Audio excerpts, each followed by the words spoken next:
My hope today is that I can review where we are with deliberate practice and suggest some future directions for it. And as I do the presentation, I'm going to challenge some of your beliefs maybe about the field and where we're going and what's important. And as a matter of fact, I'll submit that if I haven't done at least some of that, I won't have done my job. So let me frame the argument here. And that is that we in the mental health professions tend to get excited about new things when they come about, to the extent where I'm going to use the metaphor of a shiny new object. New interventions come along and people get very excited about them. And then gradually we become more objective about them and move on to other things. And there's a certain rhythm to that. And I remember years ago hearing that when client-centered therapy was first introduced, it was much more effective than later. And I haven't been able to find that article, but I do know of one with CBT. There's some evidence now that its effectiveness is dropping over time. I think, and there's probably a number of explanations, including the excitement and placebo effect of new interventions and the excitement and so on. Even though training is different, psychotherapy, there's a similarity maybe in the trajectory. And so in particular, my argument today is going to be that deliberate practice has been greeted with a lot of enthusiasm, the next shiny new thing. But at the same time, it's been around enough that we can begin to temper our expectations and look at where it seems to be going and where it's going to have enduring impacts. The concept was first suggested by Scott Miller back in 2015, and then it took a while for the literature to start developing. And here's my approximation of the literature now. There's actually probably more books than there are articles yet, as you can see at the bottom of the screen. But at the same time, the literature is developing, and I think we do have that kind of trajectory developed. Some of you are probably very well versed in what deliberate practice is, and others of you are more at the being intrigued stage. To make sure we're all on the same page, as it were, I want to do a fairly formal presentation of it and develop the arguments for how it is we got to where we are and think about next steps then. So many of you are familiar with the origins in Erickson's work with the Music Academy of West Berlin. They had professors nominate the very best of their students, then nominate another group that were good students. These were all violinists, I'm sorry. And another department, which was training those who would be teaching violin. And then the fourth group was middle-aged professionals who were world-class performers. And the study was pretty straightforward in that what they looked at was the number of hours of practice that he came to label deliberate practice, that they practice in their work by the time they were 20. So that's the graph here. You can see on the left side the number of hours of practice. And what they found was the most robust predictor by far was the amount of time that these individuals had devoted to deliberate practice, setting time aside outside of performance time to practice individual skills. And as you can see from the graph here, those who were going to be teaching violin had put the least amount of hours in. Those who were the very best, both the best students and the world-class performers, had put in the most hours. So that was really the origin of the concept. And Malcolm Gladwell wrote a book, then Outliers, which many of you no doubt read, in which he popularized this work and maybe unfortunately popularized also the notion of the so-called 10,000 hour rule, that it takes 10,000 hours of practice to become an expert in any field. Unfortunately, I think in popularizing it, he managed to confound a few things. For example, the Beatles practicing for hours in Frankfurt, it's not hours of practice in your field that's going to make you the expert. It's separate and deliberate practice that we'll talk about. Let me walk you through how the field began to embrace deliberate practice, that kind of the trajectory it's followed so far. And to do that, I'd like you to follow along with me here and imagine we visited the distant planet of Hecate, which is named for the Greek goddess of magic. Its inhabitants are avid players of Arcarios, a game with few rules other than it's played solitarily in 50-minute sets. Players keep score using whatever systems they choose, and although everyone discusses how they play Arcarios, it's unusual to be able to watch others play. Visitors to Hecate notice that players often argue about how to keep score, how they know whether they're winning. Our Cardios players spend hours discussing the intricacies of the game. As they gain experience, they grow increasingly articulate describing their play. Our Cardios players get no better as they play more games by any criterion, although most indicate that they do. The average player estimates himself to be above the 80th percentile of all players in skill level, and some Hecatians are recognized as exceptionally good players. And so this is kind of a thinly disguised allegory for where we are in the field, and I want to unpack some of this then as we go. So I need first to spend a little bit of time talking about how we think about expertise in our field. And so the weakest of those is reputations. This is something we use all the time. So someone asks who the best therapist is around, and some people come to mind almost immediately, yet we don't see them actually work. We rarely have data on how they're doing their work and so on. So that one is a fairly weak indicator of expertise. Experience, the amount of time in the field, is actually not what people believe it is, that experience tends not to get people better. Cognitive processing. It is clear there that experts process information more quickly. Their processing becomes more automatic and quick and so on. That doesn't correspond necessarily with outcomes. The last two are the ones we're going to spend more time on today. One is quality of performance or competence. The competence movement, at least here in the States, has become a very big deal, a lot of attention to competence. And I'm going to make the case that competence is really an aesthetic, that competence is defined usually by panels of experts in the field who agree on what's important and how it should look in practice. And that's important. It's actually essential in terms of our training and supervision. And I'll provide data to show you that, unfortunately, it doesn't link to client outcomes. I think it's essential as a prerequisite, absolutely essential, but more is needed. And then finally, the criterion that I want to argue for, and really that's how we get back to deliberate practice, is superior client outcomes. That real expertise should be defined in terms of therapist clients getting better, and that the therapists are getting better themselves over time. So with that framing, I want to talk about how I got into this. For years, I've been privileged to work with a group. We call ourselves the Otsego Group. It's Terry Tracy, Bruce Wampold, Jim Lichtenberg, and myself. One of our products was this article we published in 2014 in the American Psychologist, in which we challenged the notion that you can really become expert in psychotherapy. And our reasoning had to do with the fact that the therapists don't get actual feedback on how they're doing. And so they develop their own notions of effectiveness, but it doesn't correspond well to what's happening. As you can imagine, that triggered some reactions. And so there were a number of follow-up articles as we responded to that in the field.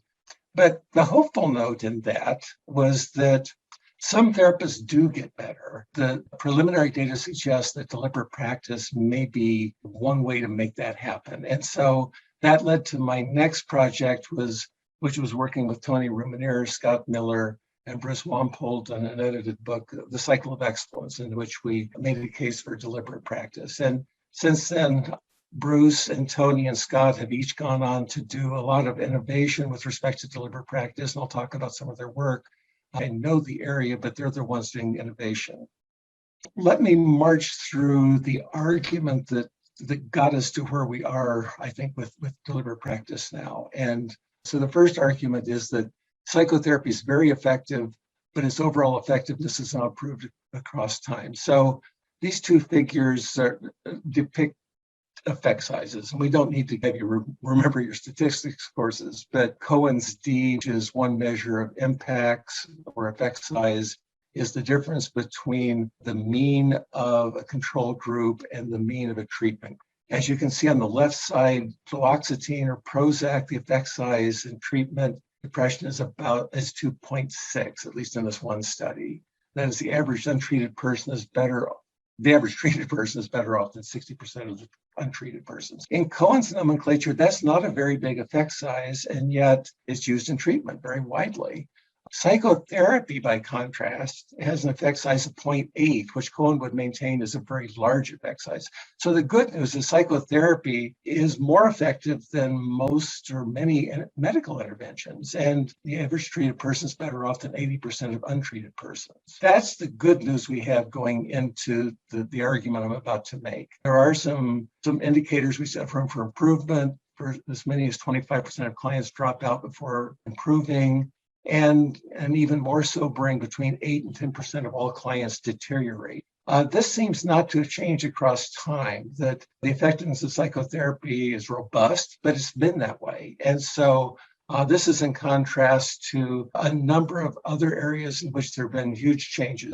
Tuberculosis deaths have dropped, life expectancy has grown in all regions of the world. Even IQ has grown steadily. So when you compare where we are with psychotherapy with these kinds of indicators, it is interesting. And the way the field has tried to deal with this has been to emulate medicine. In medicine, there's always the quest for the new best treatment. And we've tried to emulate that without real success, by the way. But the fact is, beginning with the work of Smith and Glass back in the 1970s, any number of meta-analyses have now shown that psychotherapies are all virtually equivalent in terms of their effectiveness. And we don't have time to unpack that. I would refer you to Bruce Walpole's book, The Great Psychotherapy Debate, if you really want to dig into that. So we're left with the so-called dodo bird hypothesis. Some of you might remember from Alice in Wonderland, there's a scene, if you will, in the book where characters all take off in a race, but they start at different points and go in different directions. And finally, the dodo bird asks them to stop, and someone asks the dodo bird who won, and the dodo bird declares all have won and all shall have prizes, which Rosenzweig back in 1936 had declared is really the state of where we are with psychotherapy. If our intent is to make psychotherapy more effective, it's probably not going to be at the level of some new treatment. There'll always be new treatments, and it's important, by the way, I think, to embrace a treatment and work from a particular model. But that's not going to make the field more effective. And so the argument is that it really needs to be improving the individual therapist, one therapist at a time. Given that, it's important to note that therapists tend not to improve across time. Paul Clement was an individual practitioner who kept track of his work across 40 years and was surprised when he looked back over. He was just a very careful collector of data, went back and did some really careful work to track his effectiveness, and found, to his surprise, that he hadn't become more effective in terms of client outcomes across those 40 years. And I've highlighted in yellow the point that even though I perceive myself as getting increasingly knowledgeable and skillful, which I think is the important point. And my guess is those of you who are listening in are believing this about yourself. It's just that that's the belief that therapists have. And that's why when we published our article in the American Psychologist, people pushed back so hard, because it really was counterintuitive. It flew in the face of what people believed they knew. Here's more compelling data. That was an individual's work. This is work with 170 therapists over 18 years with 6,500 clients.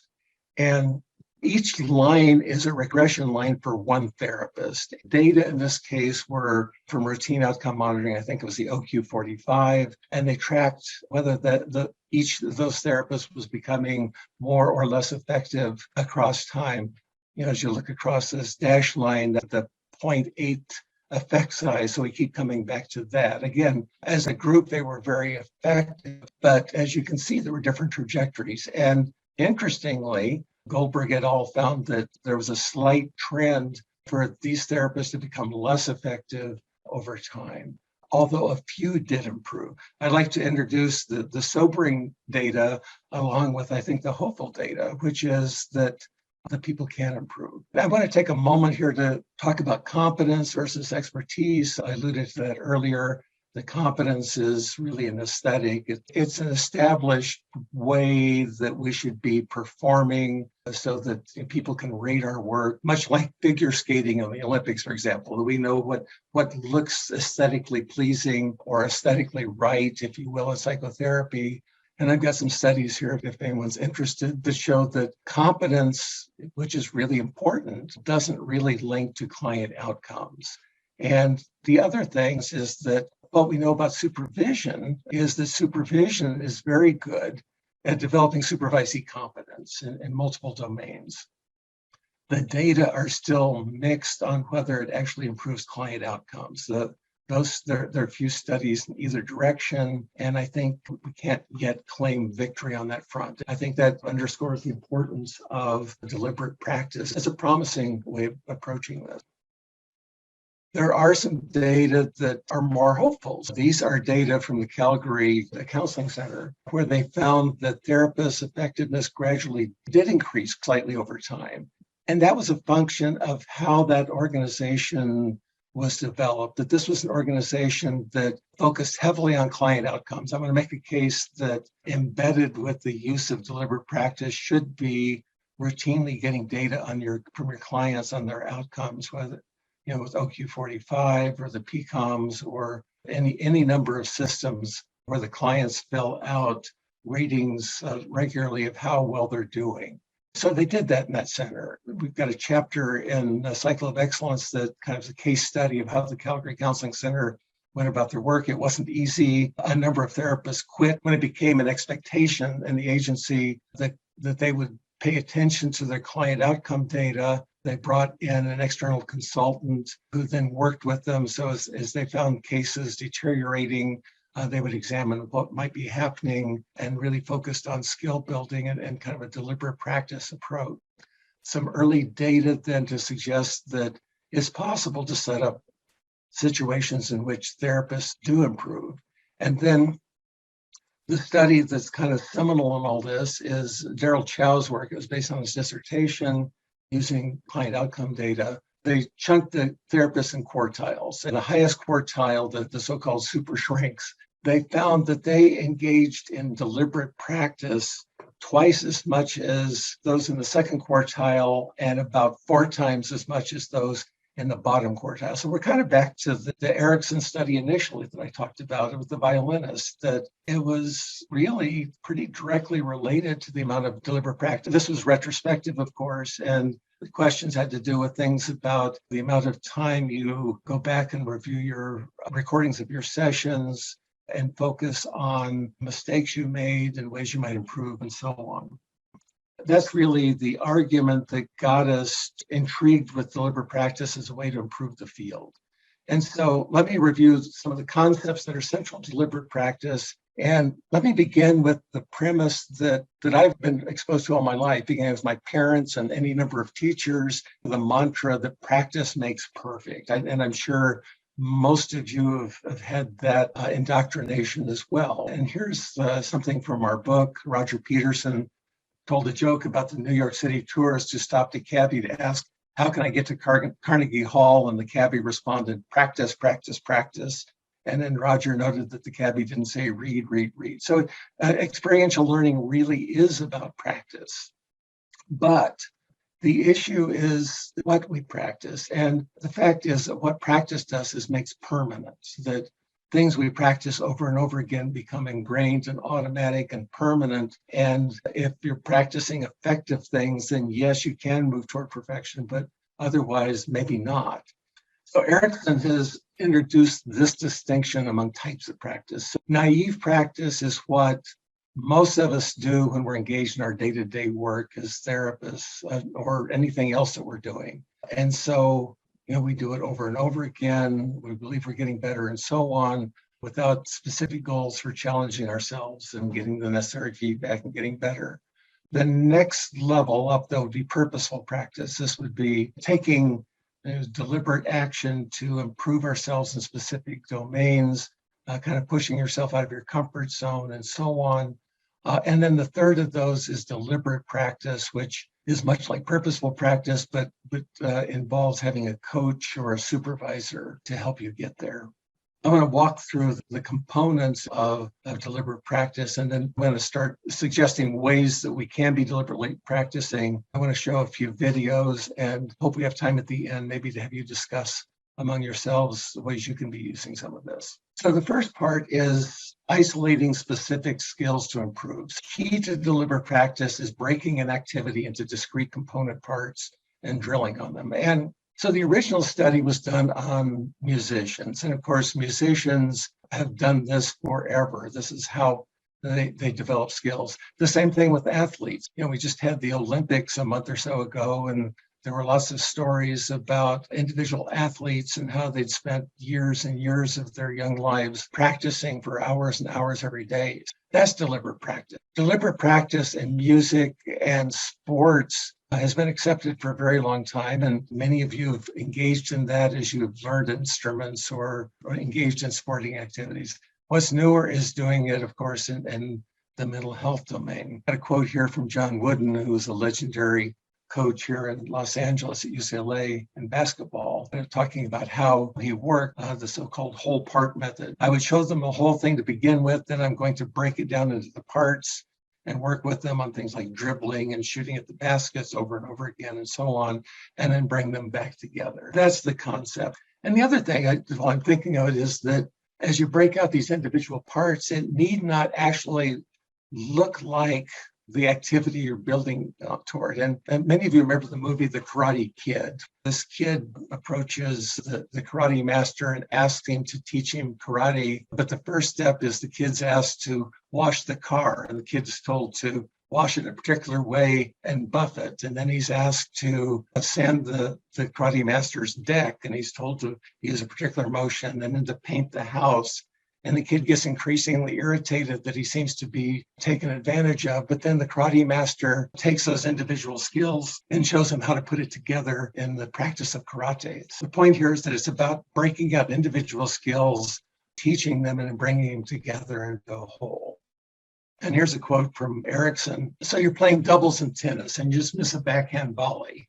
If the same situation emerges a couple hours later, you're not likely to do much better. But imagine practicing with a coach who stands at the net ready to offer you that background volley over and over, making it increasingly difficult. You can improve your performance more in those 1 or 2 hours with a coach than in 5 to 10 years of regular practice with your friends.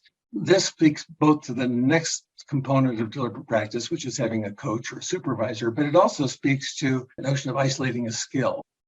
We've all had experiences where something's happened with a client where some kind of interaction occurred and we think, I really blew it. And boy, the next time that comes around, I know I'm going to do it better. But that next time may not come around for quite a while. That's true often in our supervision, where our supervisees bring in a situation where you work with them to improve a response to a client, but then there's no predictability about when that opportunity to practice exactly that skill is going to come around again. So what deliberate practice is about is finding a way to break that out, and much like the coach who's practicing the one tennis action, to isolate it and practice it so that when it does come around again in practice, you're ready for it.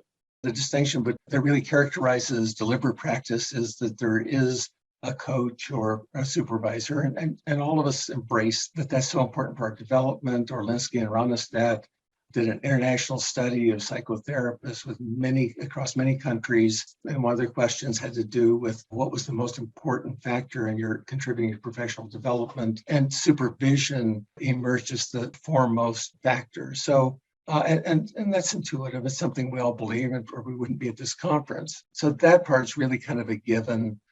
The next key component is getting effective feedback. And that was the point of our argument in the American Psychologist, that we don't get effective feedback on our work as therapists, that our clients, when they terminate, we often don't see them again, and we don't know how they've done. We don't get feedback on our particular behavior unless we deliberately go after it with a supervisor and really look at components.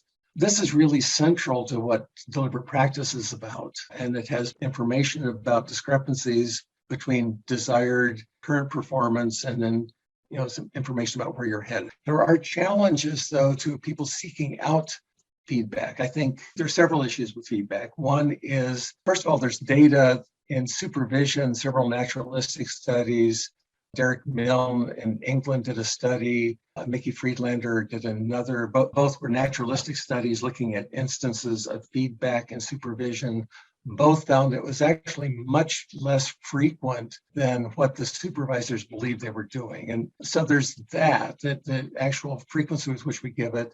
I know there's a motivation for it. There's the Wallfish study. When therapists were asked to estimate their skills compared to other clinicians, none were below the 50th percentile. The average estimate of how well they were doing was at the 80th percentile. We tend to estimate ourselves as being more effective than we actually are. I mean, statistically, it's impossible for all of us to be at the 80th percentile. So it's just human tendency to overestimate how well we're doing. In part, that's because we don't get feedback on how well we're doing. And second of all, I think it has a motivational feature, which is if we believe we're doing well, we tend not to seek the feedback. Feedback, though, depends on the quality of information we have about what our supervisees are doing. And self-report is by far the most frequent way that we get that information, so that our supervisees come in and tell us what they did. Even if they intend to be completely truthful, and most do for much of the time, it's simply impossible to capture all the complexities that happen in a therapeutic interaction. As well, they often don't know what's important to have reported. They, including myself, we tend to be selective in what we remember and so on. So that's on the intentional report level. There have been any number of studies showing that supervisees also withhold information from their supervisors. That's a given for a host of reasons, including impression management and so on. Self-report is by far the most frequent method we use in supervision. It allows supervisees to be reflective about their work. What it doesn't allow by itself is really that kind of fine-grained feedback on what they're doing. Better is that at least some direct observation of sessions occurs. Most supervision guidelines anymore, that's embedded, that the recommendation is there. That's becoming standard of practice. That kind of direct observation can be through live observation, or I think better recording. Better in the sense that recordings allow us to do microanalysis, to really look at microsequences and see exactly what happened when and so on.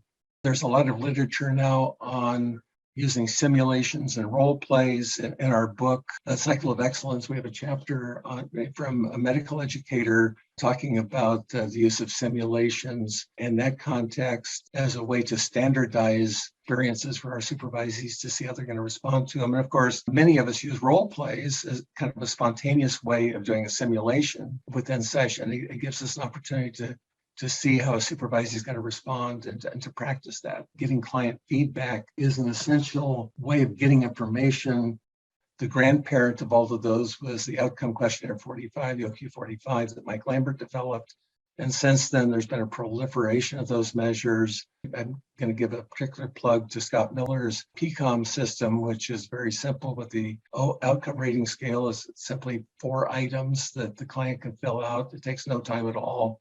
And the session rating scale, which is a measure of alliance, which also is 4 items. With that kind of data, you can track client progress. So you can see here that the bottom line is the ORS from the PCOM system showing client progress, where higher scores means higher interpersonal and personal functioning for the client. The upper line is the SRS, which is a measure of alliance. And I think going hand in hand with the emphasis on deliberate practice is using actual data to track how well you're doing. Back to the compelling evidence that we tend not to get better as a group, and most therapists don't get feedback on how they're doing. And this is really, I think, a key to improving. Now, the caveat is that these data don't tell us what's happening in sessions. It's only an early indicator that we should pay attention. So if we track a client across time and that client's deteriorating, I think that's the point at which the supervisor and the supervisee pull out a recording of a session and really analyze what seems to be happening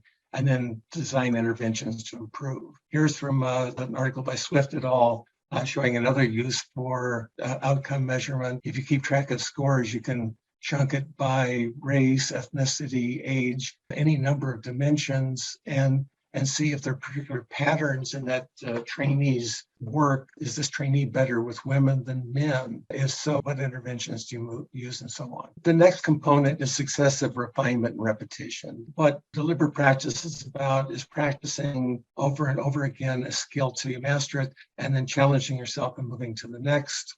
This is a rating form, and I'll give you the link to how you can get this. This is on Tony Rumanier's website. Tony and his team are using, when they do deliberate practice, so that after each practice, the supervisee or trainee is asked to rate how easy or how hard it was. The idea that deliberate practice activities should stretch a person. They should be challenged, but it should be neither too easy or too hard.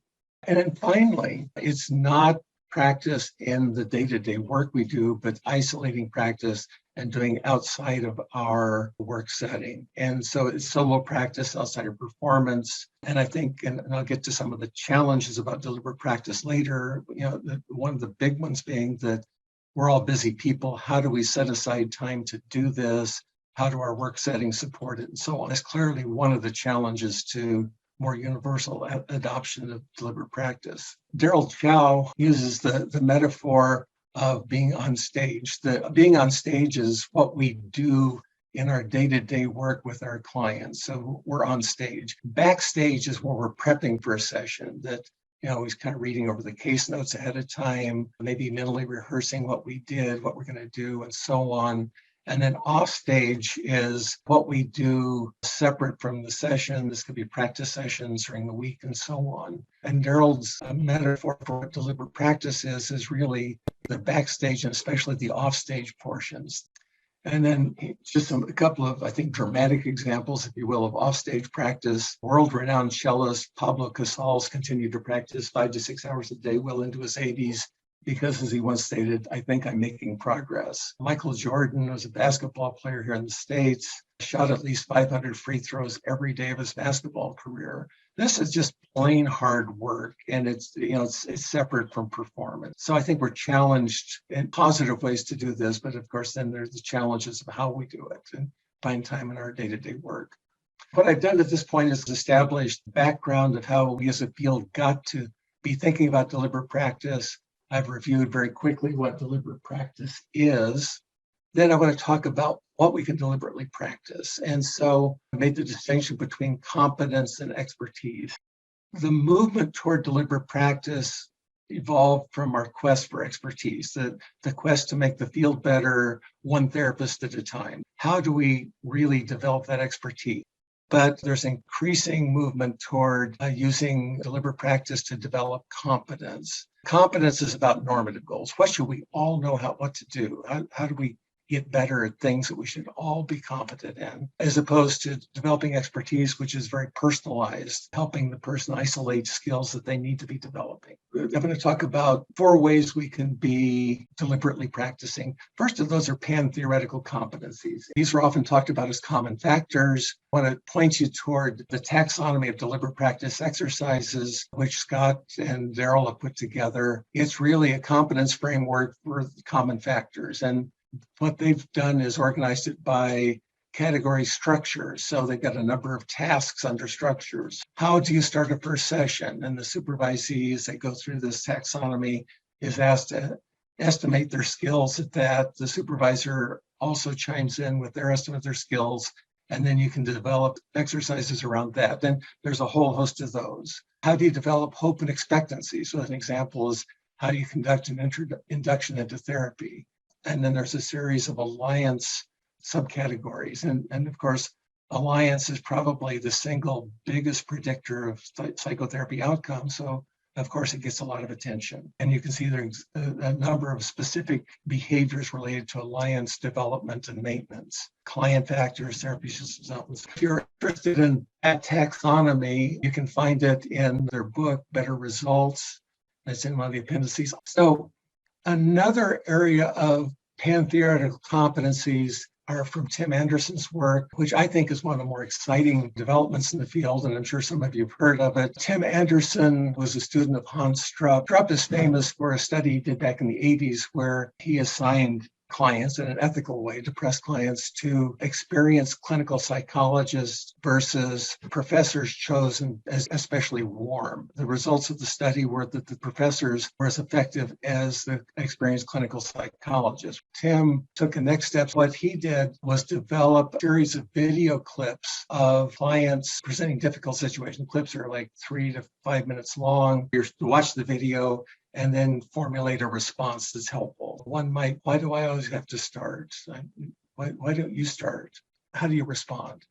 So it's a series of those clips, and they found that by scoring them on these 8 dimensions, which I'm not going to have time to get into here, they found that's incredibly predictive of psychotherapy outcome. One of the more recent studies, it's the one on the bottom of the screen, experienced clinical psychologists, doctoral students versus doctoral students in a number of other fields, ranging from chemistry to literature, again, assigned them clients. Like his mentor found that there wasn't any difference between the groups, again, our sobering data. The important part for our conversation here is what he did find was the scores on the FIS were very predictive effectiveness, regardless whether you're a student in clinical psychology or in another field. My conversation here has been about 10 theoretical competencies we might be training for. Let me show you one instance of it. This is Bruce Wampold, who's worked with an online platform on deliberate practice. TheraView was designed as an online platform to provide deliberate practice opportunities, and it drew heavily on Tim Anderson's work. It's really about those pan-theoretical things.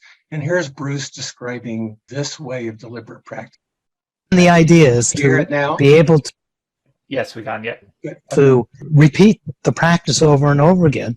And as we know from deliberate practice, if you have a coach or a supervisor or an instructor to also give you feedback, that's helpful. Okay, this is theraview.com, and it's a platform for practicing therapy skill. The idea is you get to practice a skill multiple times. Okay. And then when you're satisfied with your response, you can submit it to the instructor or to a set of peers to get feedback. You can see various skills to practice. Empathy, affective perception, alliance repair, attribution of progress, psychoeducation, and explanation. Skills that the student can practice, and the various practice cases vary on the difficulty. Here's the various practice cases in alliance repair, and you can see here there's 4 different cases. When I watch the video as the participant or the student or the therapist, and then I'm going to record a response. So I'm going to start here, and here's the practice case.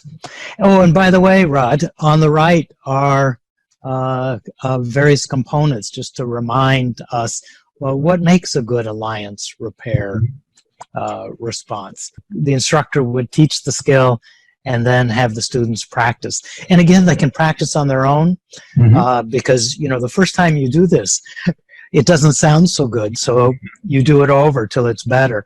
And then you can submit it to the instructor for feedback. Or you can submit it to some of your peers. Marcy is an 18-year-old high school student who presents with severe depression. She has conflict both of her parents and expresses attachment difficulties. Here the therapist is inquiring about her close relationships with other students at her school.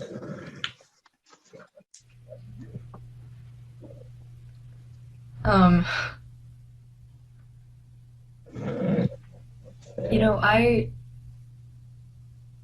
don't really know if I'm really ready to kind of share that with you. I don't even really know you. We really just met, and I don't really think that's something I'm comfortable or ready to talk to you about.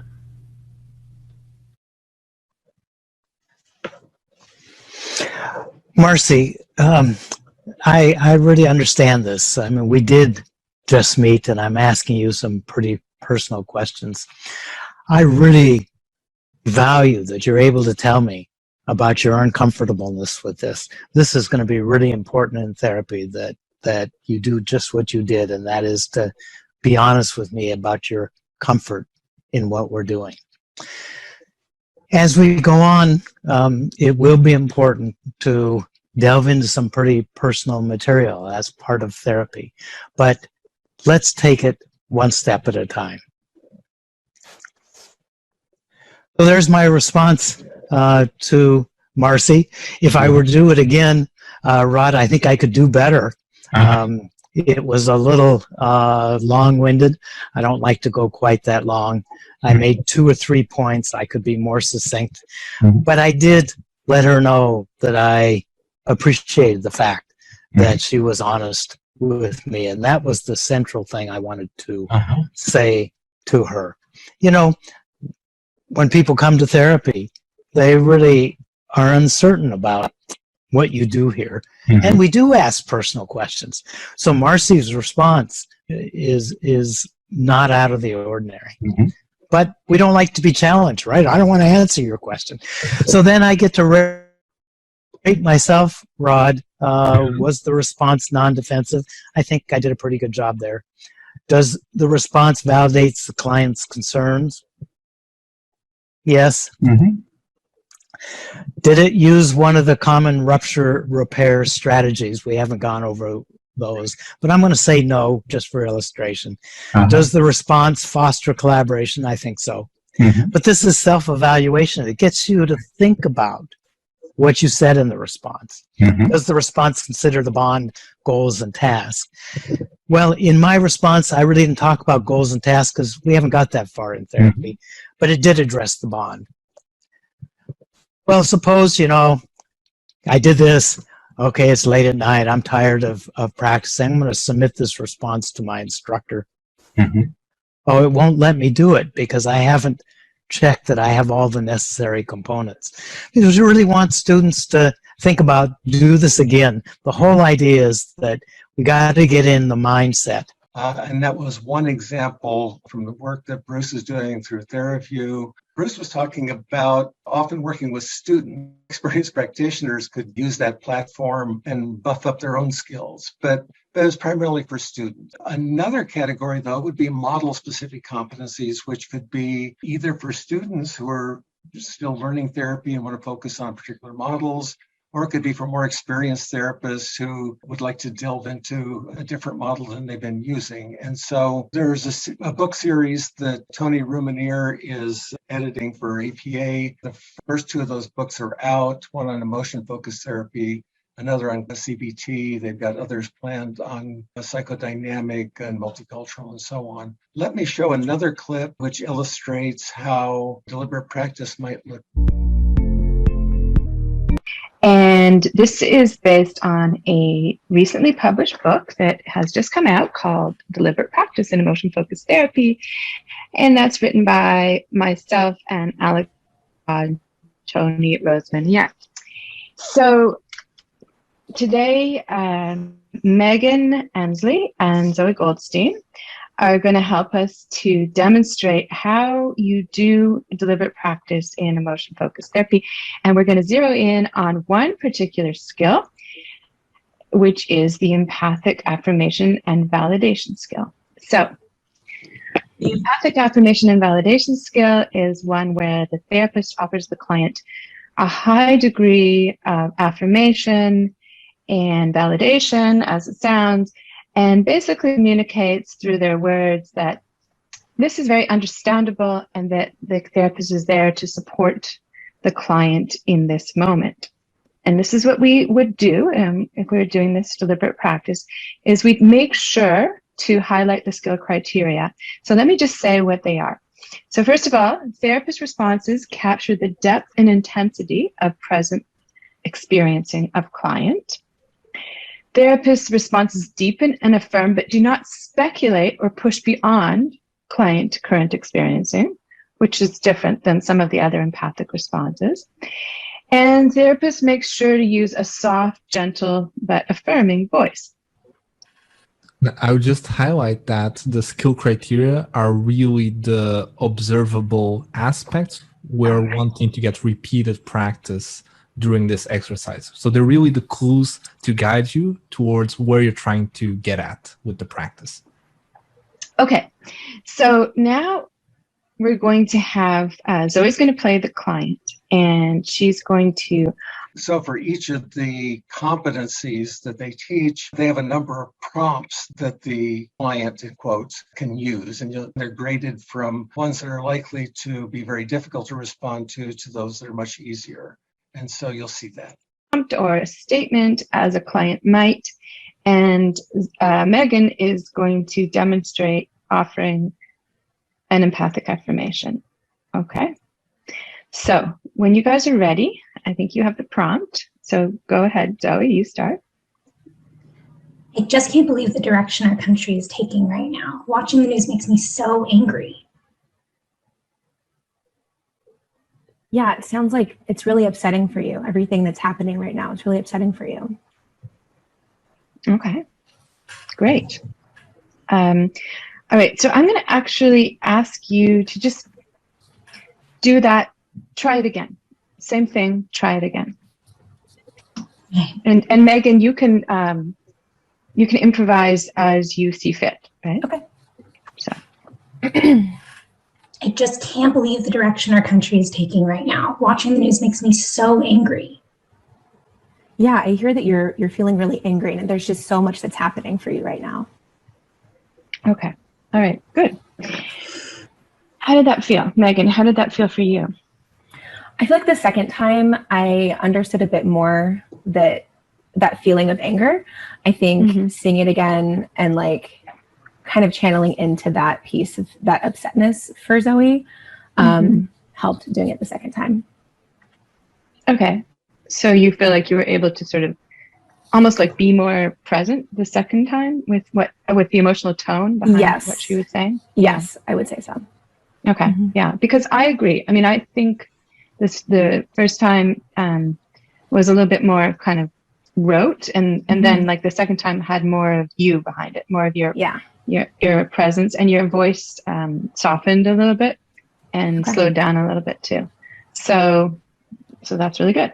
Again, going through my list of things you can deliberately practice, one are 10 theoretical competencies. Next were model-specific competencies. That was just a very short example from emotion-focused therapy. And then this is about individually targeted skills. And I think this is how those of you who are doing supervision are much more likely to be using this. Teaching competencies, there's a specific competency that everyone would hope would be learning. In this case, you're fine-tuning it so it's specific to the needs of the trainee. And I would make the case for using routine outcome monitoring regularly, noticing a client's deteriorating or not going as expected, or maybe doing exceptionally well. You want to figure that out as well. And watching videos and determining things to practice, or it could simply be something your supervisee brings in. A few years ago, one of my master's students was struggling with a client who was a little bit older than her, kind of intimidated her, and not at all emotionally expressive. And so I arranged a consultation with Tony Rumanier, who did a deliberate practice intervention with her, which involved Tony watching parts of the video with her, identifying what was challenging to her. And then Tony scripted her. They went through Tony's observations. What we're doing now is we're trying to identify, just a few micros to help you with. And so I'm going to run some options by you, and we'll see what you think. And the ones that kind of sound most appealing to you are the ones I'd rather go with, because there's always lots of different skills you can kind of work on.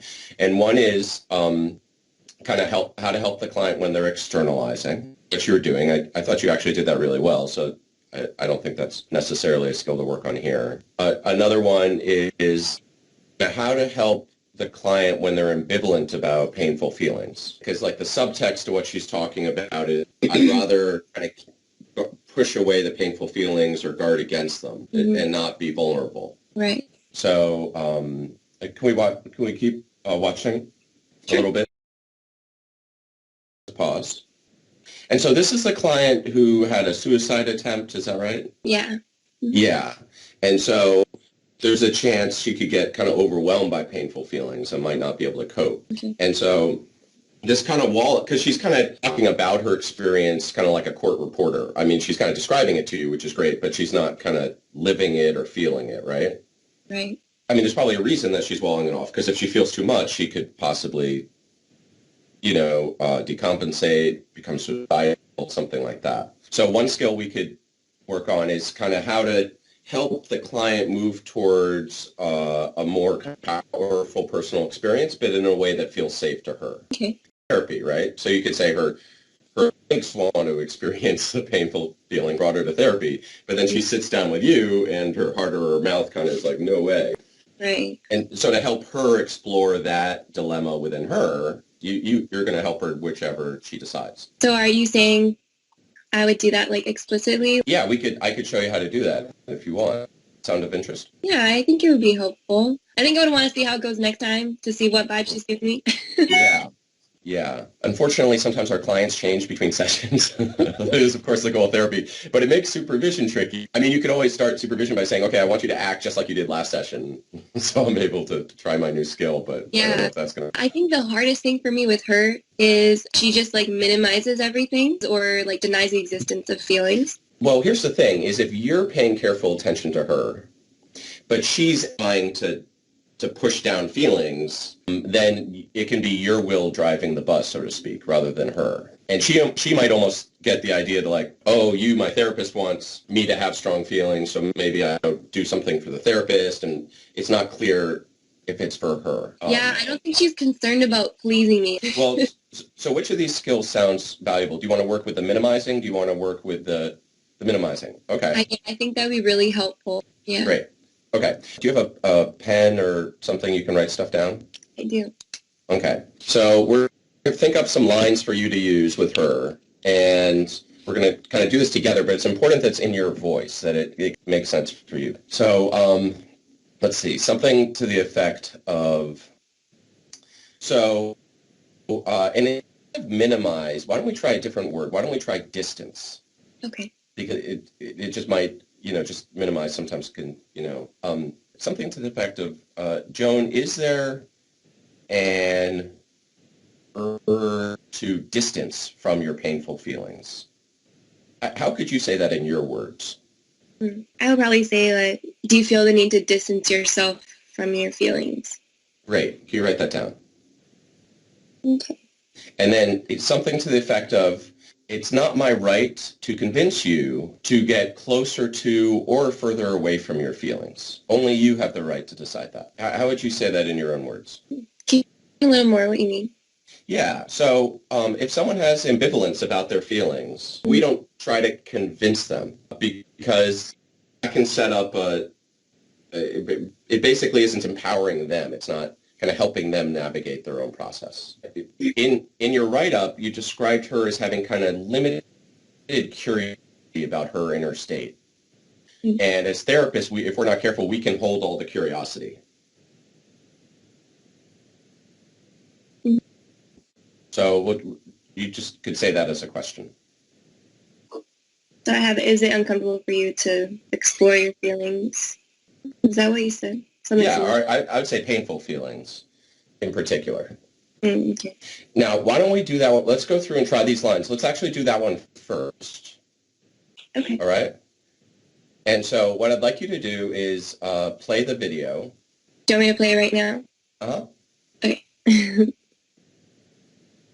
And just watch her. So how did you interpret it then? Now, try saying the first line to her. Is it uncomfortable for you to explore your painful feelings? Great. Now, play again. Pause. And try it again. Is it uncomfortable for you to explore your painful feelings? Great. Now, play again, but this time pay careful attention to your inner experience, both while watching her and then as you say the line, okay? Okay. Okay. Again. Is it uncomfortable for you to explore your painful feelings? Now, did you notice, you don't have to say exactly what, but did you notice anything in yourself watching her or saying the line? Or is it hard to notice internally? Typically, I would have a lot of anxiety with her, but in this moment, when she's talking about this, I actually feel connected with her. Ah. I think I would feel comfortable to say this. You say feel comfortable. Okay, great. I think I would. Okay, great.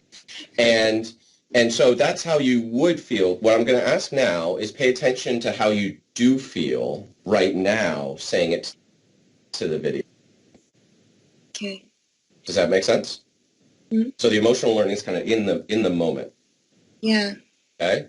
Think of this kind of learning to throw free throws. If you're learning basketball, and you'd sit there and you do a lot of free throws, Mm-hmm. and you pay attention to how your body is while you do them. Mm-hmm. Okay.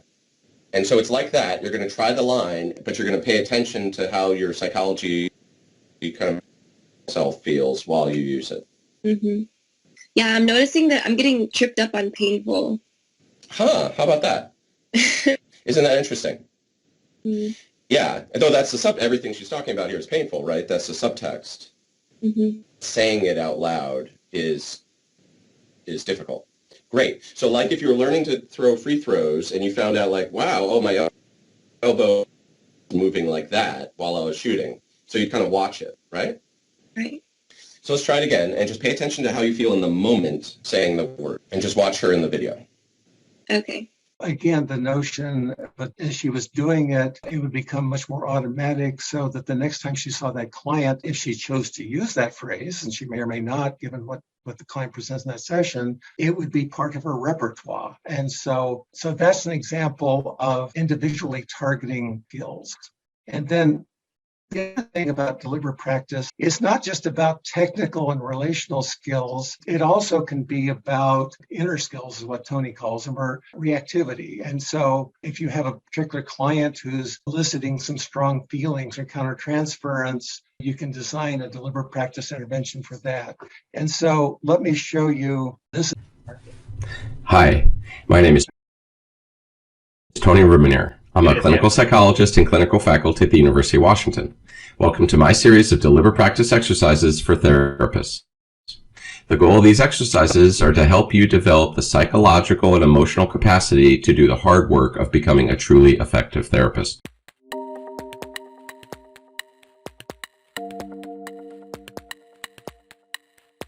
That's an example of an exercise to work on what Tony talks about, the inner skills. If you had a supervisee, you could take an evocative moment from a therapy session. The supervisee's having a particularly difficult time with that client to rewatch it and be attuned to thoughts, feelings, bodily sensations, and so on. I want to talk about challenges and criticisms. Deliberate practice has been around long enough now that we can kind of see where it's going and what it's encountering. I think one issue for us as supervisors is that we already have plenty to do in our sessions and we can't time to get through it all anyway.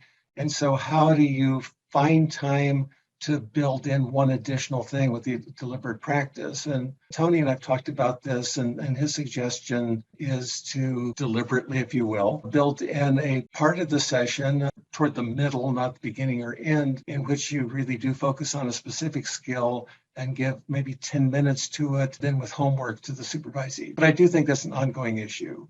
And then the other one is, we're practitioners going to find the additional time to do, we're busy people. How do we find that added time? One answer could be that, like the Calgary Counseling Center, which is committed to this sort of work, that they built it in as part of their structure. Deliberate practice has been criticized as a reductionistic approach, and of course it is. It's really about isolating a specific skill, but then to reintegrate it into a larger pattern. So it is reductionistic, but if it's not reintegrated into a larger pattern of behavior, it's not going to be of any use. Another criticism is that it's about skills, whether they're inner skills that Tony talks about or technical or relational skills. There's not much emphasis on when to apply them and how to use them. And I think that's absolutely true. And I think that's where we come to play as supervisors, that we help them with that. And one other criticism is that deliberate practice isn't new in training. And I think some of us will remember micro skills training by Alan Ivey, Kharkov and Truax's work. don't have time to get into the history of all that, but here's an example just very quickly. Truex and Kharkov both worked with Carl Rogers and operationalized his constructs back in the 70s and or late 60s even, and came up with rating scales so you could teach empathic responding, for example. And I've got on the screen here their rating scales, a 5-point rating scale, and so on. And I think one way that deliberate practice is different is that I've used Kharkov's model for many decades now in my teaching, but what I've typically done is a role play. I pair students up and have them practice responding to each other, but I don't control the input, much like the example you saw with emotion-focused therapy. And also students tend to bring in other factors, so it's not just purely empathic responding, but then other skills. And also this is a rating scale as opposed to the examples. They tend to be much simpler and more checklisty so that it's easier to focus on specific behaviors. Finally, I'm going to predict that deliberate practice is going to become embedded in training going forward. I think it's going to be something we'll see in graduate programs, people teaching new models. I think some few therapists will use it in the way that it was originally intended as expertise development. But I think for that to happen, the agencies are going to have to create a structure, and the therapists and supervisors involved are going to have a motivational set to do that. And by the way, just a quick last thought, which is one thing we don't have in the States, which I know is true in Ireland and the UK and so on, is career-long supervision. And there's a context in which deliberate practice might be applied in ways that we don't have that opportunity in the US. And so with that, I will wrap up. So thank you for attentiveness, and I'm sorry we didn't have time for discussion. There was a lot to get through. Thank you very much indeed, Rod, for your very informative keynote speech. I think really motivating us to engage in deliberate practice going forward. So thank you so much indeed.